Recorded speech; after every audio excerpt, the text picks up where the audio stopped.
So the final story I'll be reading today is chapter 2 of The Little Things in Life, a story I really like. Someone requested it a couple weeks ago, and I never got to it, but now I will continue. This is by Cabral095. Chapter 2 is entitled My Shy Little Butterfly. A little bit shorter than chapter 1, but it's over 5,000 words. So let's get it done. The sun hung high in the sky, filling the air and ground below with warmth and light. The bright springtime flowers were in full bloom, with bees buzzing about collecting pollen and nectar, and colorful birds singing their various songs. Squirrels scurried about, and a bunny hopped through the bushes.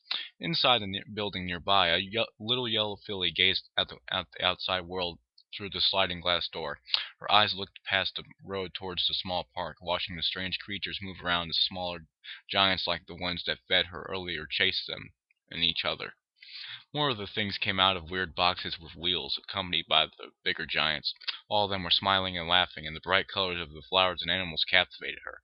While the filly was seemingly entranced by the outside world, Jeff approached her quietly, hoping not to scare her. He passed the couch and sat a few feet away from her on the floor.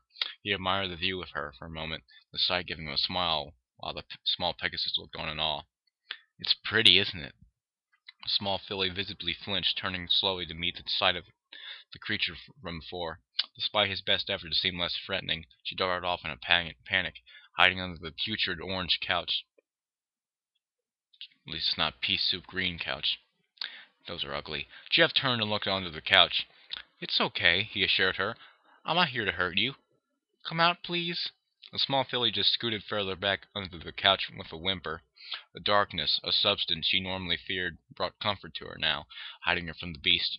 Jeff sighed in defeat and looked back out through his glass door, watching a family at the park across the street, laughing and playing together. He developed a bit of a whimsy inside. "I know you're scared. Guess I can't blame you. Humans, my kind I should say, probably look pretty scared at you. We're big and loud, go everywhere and take everything, and we're not the nicest beings on earth. We fight and yell and sometimes hurt one another. But that's only some of the time. Most of the time we get along, or try to ignore what we don't get along with.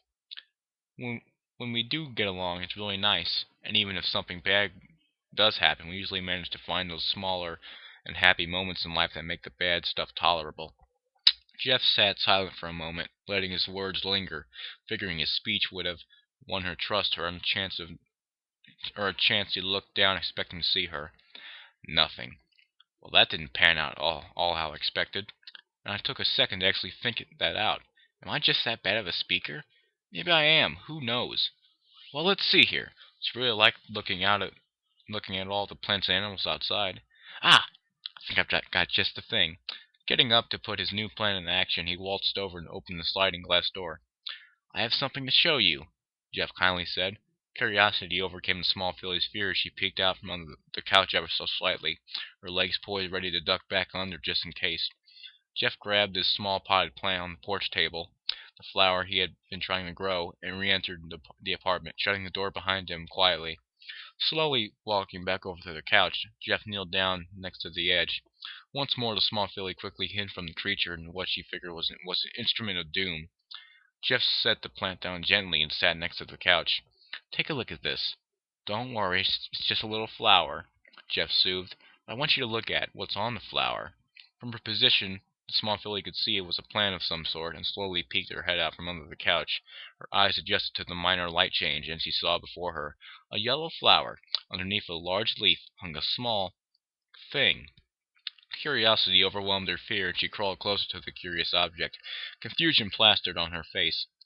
"It's a cocoon," Jeff said softly. "Do you know what a cocoon is?" The little filly flinched his words, but didn't run into hiding. She simply whispered, "No." "Yes! I got her to speak! I'm too happy about that." "A cocoon is a sort of home," he started. You see, there's a little creature inside of it." "Is is he stuck?" the worrying filly asked. "No," Jeff replied. "He's sleeping." "Sleeping?" "Yeah," Jeff nodded. "You see, the creature sleeping is called a caterpillar." "Why is he sleeping?" The filly leaned in closer to the cocoon. "Well," he started, "the caterpillar was sad. Everyone kept making fun of him for looking silly. He didn't have the strength of the ant, the beautiful songs of the grasshopper. He wasn't as pretty as Ladybug. but he was definitely not fast. The caterpillar was sad and went to find some place where he could be left alone. He was so ashamed of himself, so he built this cocoon where no one would have to see him ever again. The caterpillar fell asleep inside of the cocoon, with sadness in his heart. He longed to become beautiful, like the birds of the air. After a long time, the caterpillar woke up. He didn't want to wake up, but he started to get hungry. So Mr. Caterpillar left his cocoon. In search of food, he wriggled and forced his way out of that cocoon. He was soon free, but something was different about him. He had wings and was now made up of so many different colors. Fucking headset. Ow. Damn it. Sorry. Was he pretty? Philly asked. Yes, Jeff continued. He was so happy he flapped his wings up and down with joy, and for the first time in his life the caterpillar smiled. After that, everyone who saw Mr. Caterpillar no longer laughed at him or made fun of him. They all wanted to be like Mr. Caterpillar and be his friends, but they can't because he says, "Fuck you, bitch, you made fun of me," and then he kicks him in the crotch. Now, Jeff didn't say that, I did. Nah, yeah, we're gonna go with Jeff said that, because Jeff's an asshole. That has got to be one of the cheesiest stories ever made. Yeah, but a little Philly. I believe it. I believe it right now. If someone told me it's possible. Who knows? No one knows the origin of the caterpillar. Come on, biology teachers. God damn it. I mean, come on, Mr. Caterpillar. Well, it's not Mrs. Caterpillar. Jerk. What was it gonna be called? Come on now. Ugh. This is why I don't write. I hope that the pony at least liked it. Oh, I still need a name for her.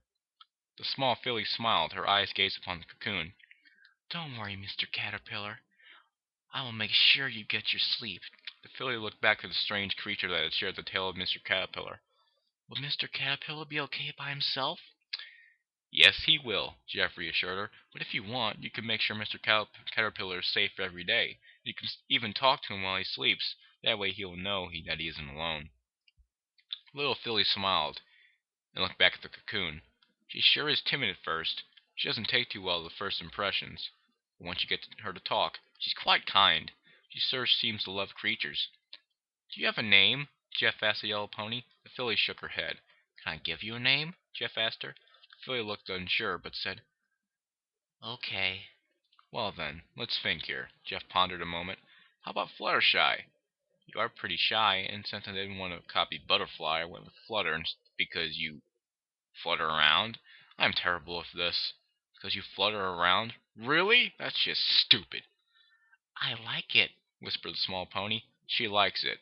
I should stop doubting myself. His chest slightly filling with pride. This was way too easy naming them. I thought I would spend hours on the computer looking for awesome names. That or end up on some baby naming website. Glad this worked out. But it still bugs me as to why they are in my house. How did they get here? Jeff watched Fluttershy eye the cocoon, circling the plant and fiddling with the dirt in the pot to make it more even. Her little oh my god, what the hell? It's like Barack Obama. My fellow Americans. Her little manipulations and the look of happiness on her face made him smile. I suppose I can worry about that later. I mean, this isn't so bad. All I have to do is feed these small ponies some fruits and vegetables and give them water. And they talk, too. It's like every pet owner's dream, though I guess that makes them more like roommates than pets. Well, Fluttershy, I have to get back to your other friends. Please take care of Mr. Caterpillar. And the flower, will you? Jeff said, standing up. Mm-hmm. Fluttershy nodded.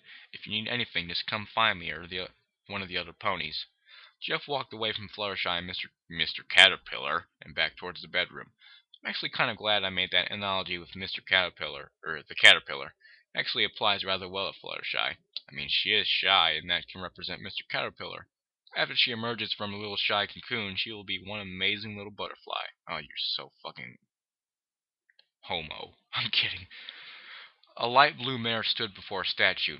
The unicorn wore a majestic purple cape littered with stars.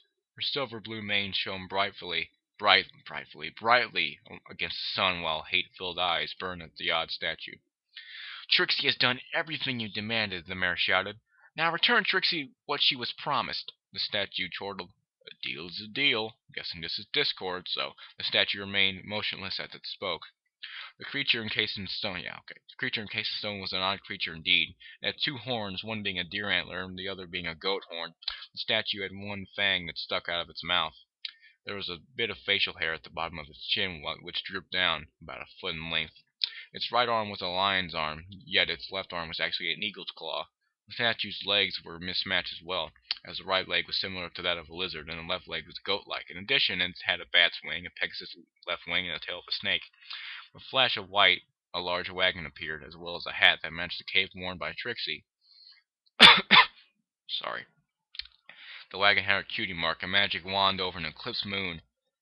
"There you are, Trixie," the statue said. "As promised, here are your goods. I even restocked your fireworks supply with some of my own special designs," the statue said, laughing near the end, as if mocking her. Trixie placed her hat atop her head and entered her wagon in a huff, slamming the door behind her. Within moments, the wagon began to glow and vanished in a bright flash of light and purple, teleporting her to wherever she deemed worthy of her presence. The statue chortled. "Perfect."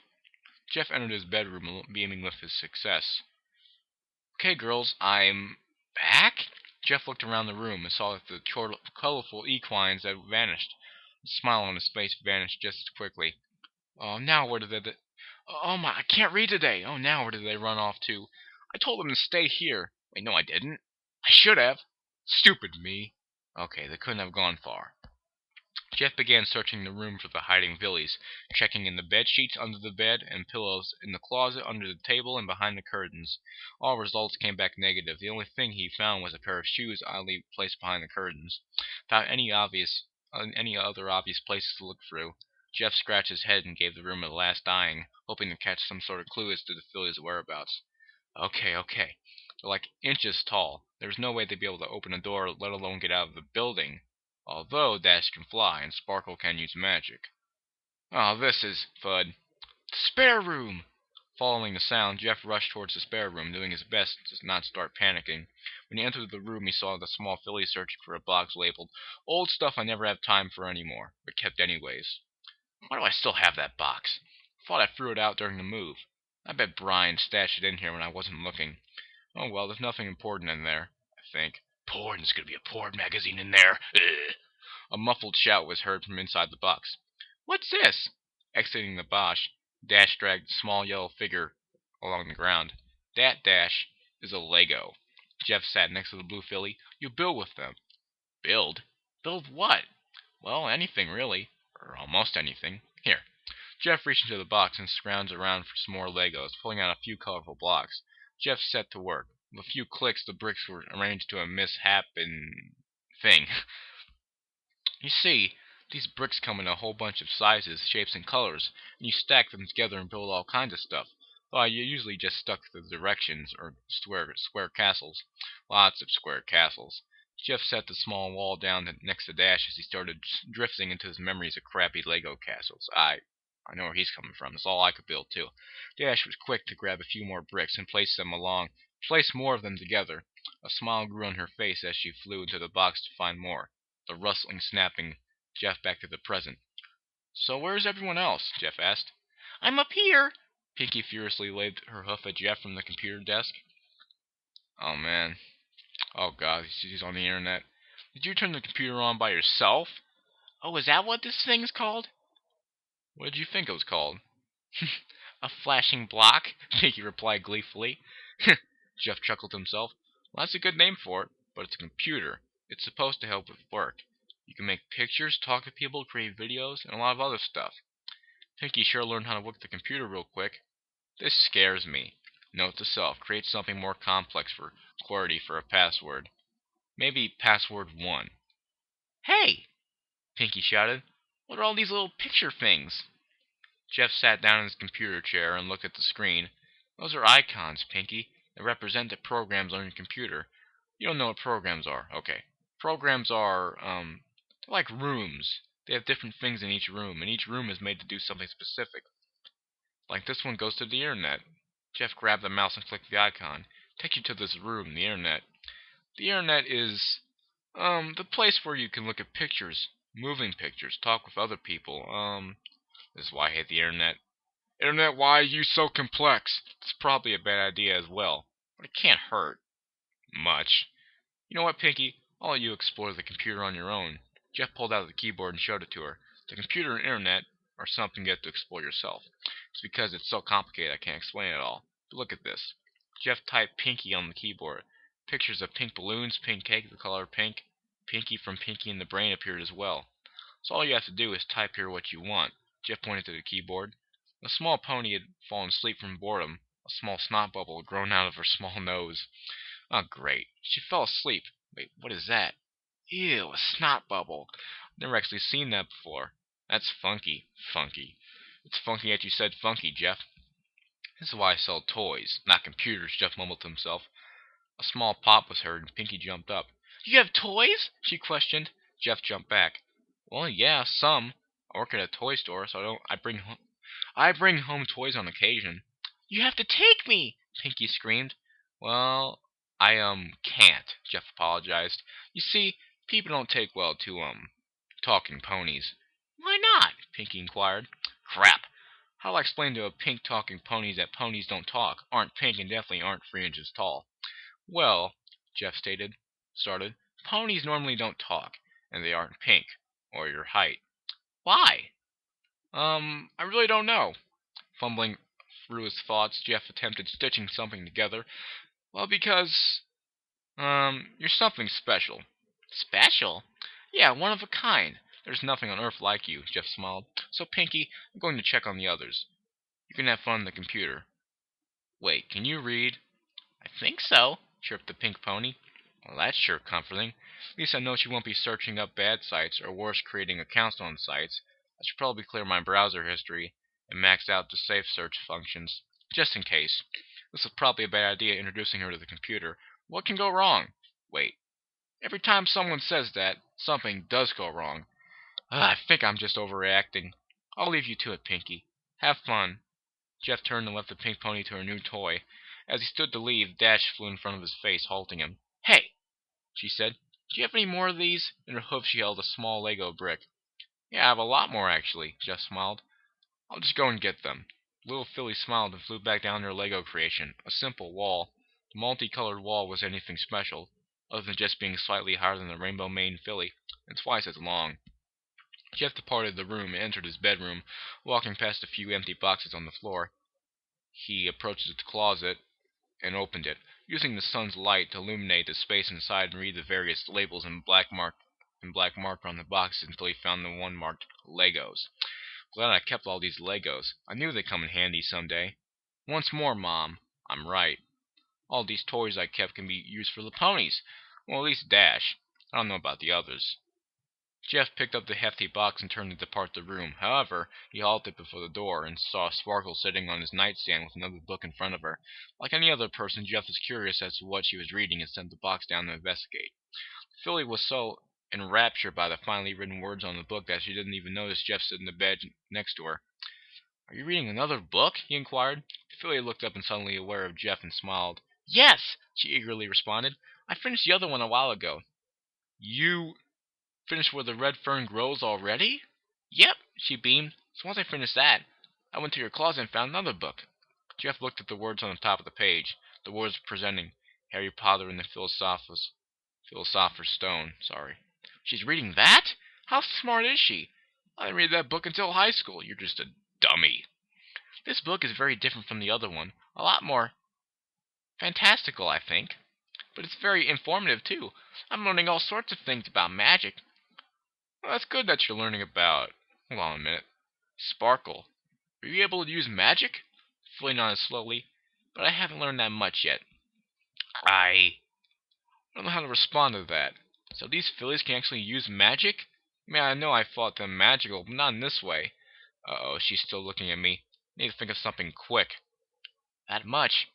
What can you do? Jeff uneasily asked. Philly pondered a moment. I can turn a page in this book. Ha ha ha ha ha ha! I can't even do that. That's funny. Oh, I suck. Sparkle stepped off the large book and her horn began to glow.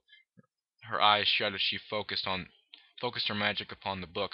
Soon a faint purple glow outlined the page of the book, Sparkle straining as the page turned over. See? How'd I do? That was very impressive. I wish I could do that. You can't? I thought that was why you had this book. To learn how to use magic. No. Books like that, for me and the others like me, is just entertainment. Wait, nah, I fucked that sentence up. No, books like that for me and others like... No, I didn't. We read about magic because we can't actually do magic. Oh, I see. Well, I better get back to Dash with these Legos before she kills me. Or something. Wait! The filly spoke up before Jeff could leave. Do... do you have a name? Yes, Jeff responded slowly. My name is Jeff. Sparkle smiled as Jeff shyly blushed. Such a dork. Why am I embarrassed to tell my name to Sparkle? Which is still a weird name to me, but that's besides the point. Well, Sparkle, it was nice talking with you, Jeff finally said. Enjoy your reading, and if you ever need me, just shout my name. The purple filly smiled and returned to the book. Jeff picked the box up and walked back to the spare room. Upon entering, he could see Pinky and Crystal on the computer, while AJ had joined Dash next to the multicolored wall. I'm back, Jeff called to the fillies. The fillies looked to him, Dash's eyes lighting up at the box. Jeff sat the large box down by her and opened it, putting the box on its side to dump out some of its contents. Glancing at the computer, he saw that Pinky was jumping up and down on the keyboard, making a lot of gibberish in the search bar. Pinky, what are you doing? Jeff asked. I don't know, she chirped. You said to type stuff. I did. Yes, but not by jumping up and down. The internet doesn't know what you want unless you spell it correctly. Well, that's silly. I think I should know what I'm typing. That way, I don't have to type. I can search everything from balloons to ice cream to sundaes to sarsaparillas to... I get it, Pinky. Jeff interrupted. Before Jeff could continue, his stomach roared. The room silenced, and the fillies looked at Jeff. Of course. I create the awkward silence. Gah! It's just like working with the quiet kids at work. Always just sit there and stare at me. Much like they're doing now. I might as well go out and eat. I haven't eaten anything today, and my stomach is kind of getting mad at me. Hey girls, Jeff chuckled. I'm gonna go and eat something. In the meantime, you play with Legos, and I'll be in the kitchen, which is where I'll be if you need me. In the kitchen. You know, if you need me for something, and yeah. Did I mention the kitchen? No, what is this kitchen you speak of? Dash chimed in with some rather impressive sarcasm. I'm such a dork. Jeff exited the room, leaving the group of now giggling fillies behind, and walked to the kitchen. Opening the fridge, Jeff saw nothing appetizing before him. Sighing, he pulled out a carton of milk and grabbed a box of cereal from above the fridge, placing them both on the counter before he went to the cupboard for a bowl and spoon. After pouring the Apple Jacks milk into the bowl, he ate away at the orange and green rings. I'm eating Apple Jacks. I have a filly name after this. Kinda. There's absolutely no way to make a joke out of this. None at all. Okay, what am I going to do after I finish eating? I will probably just go back and watch the fillies. It is Saturday after all. Nothing eventful is happening today, from what I know. No one has any reason to come visit me. Ding dong! Oh, you're fucked. Jeff perked up and looked towards his front door. The bell came again, causing Jeff to panic and run down the hall to his bedroom, knocking his bowl into the air. Checking the clock perched behind Sparkle, he screamed, "Oh no, I didn't!" Jeff grabbed his cell phone from under his pillow. Probably not the best place to leave it, but he never wanted it out of his sight, which seemed rather counter counterintuitive, since it was in fact out of his sight. Frantically checking the phone screen, it read 7 missed calls. He opened the phone and saw that Mom was listed 7 times, while the doorbell continued to ring again. Jeff's pupils shrunk, and he ran into the spare bedroom. Sparkle turned and looked at the clock behind her, the time reading 3:12 p.m. Jeff entered the small room, panting. "Girls!" he screamed. "You need to hide!" The fillies all gave him an odd look. The doorbell rang again. Jeff quickly turned his head in the direction of the door. "No time to explain," Jeff stated. "You need to hide." "Like hide and go seek?" Pinky questioned. "Why does she have to ruin this? Wait!" "Yes!" Jeff exclaimed. "Just like hide and go seek. Okay, you go hide and I will find you." "What are you going to count to?" Pinky inquired. "Pinky, you're not helping me!" "I will count to 200,005. Now go hide." The fillies cheered and ran about the room trying to hide. Jeff ran to the front door. The doorbell rang again. What about Fluttershy? Standing on the other side of the door was Jeff's mother, a short woman, graying hair, and a light-hearted smile. A loud thud was heard. She looked at the door worriedly and rang the doorbell again. The door opened, revealing a flustered Jeff. His hair was a bit messy, and he was still in his pajamas. "Mother!" he frantically said. What are you doing here?" "What was that noise?" "Oh, that," Jeff hastily said. "I sort of ran to the door, but that's besides the point, Mother. What are you doing here on this fine Saturday?" "Well, you said today you could talk. After I called you over and over, you didn't answer." "Oh, I was, busy." "Busy with what?" she inquired. That's a long story. Who were you shouting to earlier? Jeff froze, blinking a few times he regained his composure. Oh, the TV. One of my favorite shows was on. Uh-huh, his mother skeptically replied. You were playing hide-and-seek with your television. Oh, you know the modern shows they have on now. So lifelike and interactive. You remember Blue's Clues, right? Think that, but for grown-ups, Jeff nervously said, the biggest forced smile plastered on his face. Would you like to come in, Mom? I was just eating some food. His mother nodded, and she entered the humble abode. She saw it was fairly clean. The one item that stood out to her was a brightly colored couch. As she surveyed the rest of the room, Jeff guided her to the couch. I thought you were watching TV, she asked. Oh, well, you see, I heard the doorbell and shut the TV off. Jeff lied. Look, Mom, I'm sorry for not answering your calls a bit. I'm sorry for not answering your calls today. I just woke up a little bit. I had a long day at work yesterday. Did you have a bad day? Oh no, Jeff replied. Just long with the few unexpected things here and there. Okay. All I need to do is get rid of Mom before she sees the ponies. Shouldn't be too hard, I hope. Have you eaten today, Jeff? I was actually eating when you rang the doorbell. Oh? She asked. And what did you have for lunch today? Apple Jacks. Jeff mumbled inaudibly. What was that? His mother inquired of him again. Apple Jacks. He mumbled once more. Come again? She asked, seemingly half annoyed at the answer she was given. Apple Jacks, Jeff flatly said. Have you eaten at all today? No, Jeff replied sheepishly. His mother groaned and stood up. Come on. His mother walked to the door. Wait, what? Jeff questioned. I'm taking you out to eat. Now go get dressed. I'll be out in the car. Jeff's mother left him alone on the couch. While she walked to the car, Jeff sat there for a moment trying to piece together what had just happened before bolting to the spare room. Hey, girls! He called. No reply. Dang it! Yeah, again, I gotta find him, jackass. Hustling into his bedroom, he spotted Sparkle sitting on the nightstand. She was glued to the pages of the book she was reading. Her eyes never left the page. Hey, Sparkle, Jeff called. I have to go somewhere. Sparkle stopped reading the book and turned round. Her eyes looked at Jeff. What do you mean? She asked. Well, it's just that my mother came over. Now she wants to take me to lunch. Jeff took off his shirt, revealing his lightly toned body. Opening the closet, he collected a pair of pants and a clean shirt. Well, Sparkle began, how long will you be gone? Maybe an hour? Jeff guessed as he took his pants off, not even thinking about Sparkle, who was watching him. Okay, look, Jeff started. I shouldn't be gone long, Sparkle. I promise to come back. Jeff put his pants on and looked at the clock, reading 3:22 p.m. in Boston Light. I should be back when this says 4:22 p.m. or somewhere around there, Jeff stated. For now, you, go find everyone. Wait, what? She asked. I sort of told everyone we were playing hide and seek, and since I'm leaving, I won't be able to find them, Jeff said as he put his shirt on. So since you're the only one I can find, you're in charge. And you're also in charge of finding them.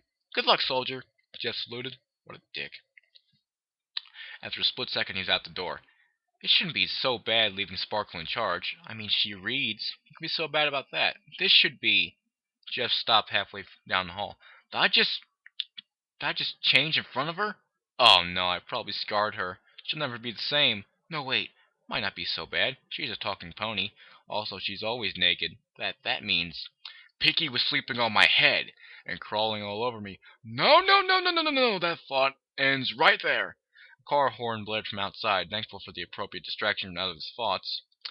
Jeff ran to the door and exited his apartment. Sparkle sat on top of the nightstand, trying to reason out what had just happened. Did you just leave me in charge? She thought to herself. I suppose I should find the others. The horn glowed as her magic enveloped a piece of paper located next to the book. Placing it neatly between the pages, she closed the book, leaped onto the bed, and slid down the sheets to the bed to begin searching. That was chapter 2. I was in a hurry there because I want to make 2 videos. So that was a Fanfiction Sunday. Thank you guys for watching and listening. That was chapter 2. If there's no school tomorrow, I'll be reading more. I'll be reading more throughout the week. And there will be a Fanfiction Friday next Friday. No Fanfiction Sunday. Till next time, thank you guys for watching and listening. If you like my fanfiction readings, subscribe and comment and like and favorite and all that stuff. And tell your friends. Yeah, that's all I got to say. So, this is Fred2266 signing off. See you next time.